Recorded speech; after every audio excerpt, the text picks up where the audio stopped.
An unexpected visitor came by today. He's tired, so we let it rest and have a drink. I noticed his lovely feathers and thought he would be a good subject for another watercolor drill.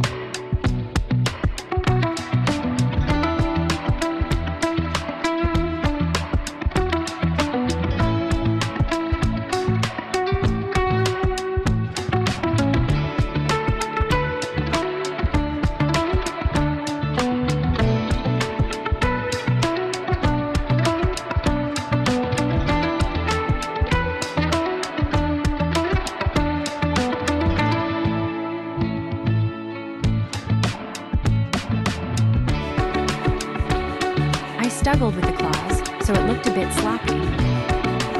Overall, he looked kinda funky, but I still enjoyed this drill.